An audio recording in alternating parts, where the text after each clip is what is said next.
Was there or was there not a 350-foot gash in the reflecting pool? Senator, Is there one now? I stand by my statement, sir. Your statement doesn't answer the question. I stand by my statement, sir. Okay, don't want to answer the question. I can see why you don't want to answer the question. You're in a terrible position because the president has made up a 350-foot gash. And unfortunately now police officers are being put in the position of having to make arrests that I suspect are going to fare very badly in court because there's nothing about touching the reflecting pool or picking up a piece of floating, peeling paint that amounts to vandalism as a matter of law.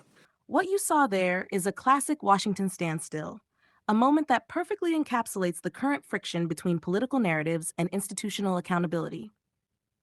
On one side, you have a direct, highly specific question.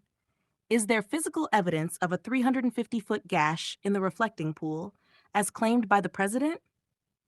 On the other side, you have an official defending the integrity and history of the U.S. Park Police, citing an ongoing investigation as the reason for not answering the core question. Let's look at this objectively, relying on the facts as reported by independent and prominent news organizations. First, the physical evidence. A 350-foot gash in a historical monument is not a minor scratch. It is a massive, highly visible piece of damage.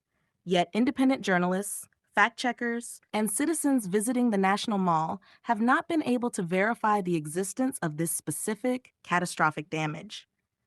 The president claimed there are pictures and that it would be proven in court. However, in the hearing we just watched, the official testifying could not or would not confirm the basic premise of the vandalism on the record. This brings us to the second, and arguably more important part of the controversy, the arrests. The official confirmed that 5 individuals were apprehended.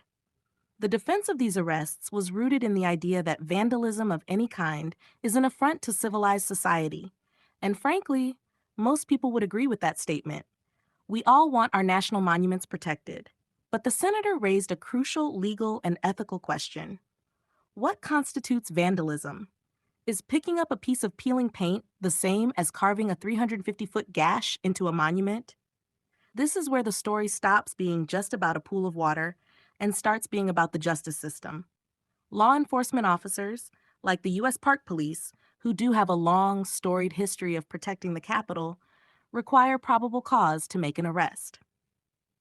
The concern raised in this hearing is whether those officers were put in an impossible position, forced to enforce a political narrative rather than an actual broken law. If people were arrested for minor infractions that were artificially elevated to fit a public claim of massive vandalism, it sets a dangerous precedent.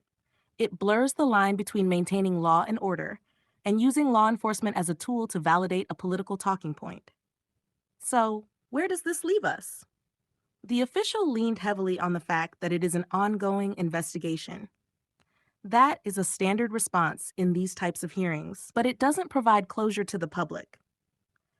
Until evidence of the 350-foot gash is presented, or until the court cases for those 5 arrested individuals play out publicly, this incident remains a glaring example of the reality gap in modern politics.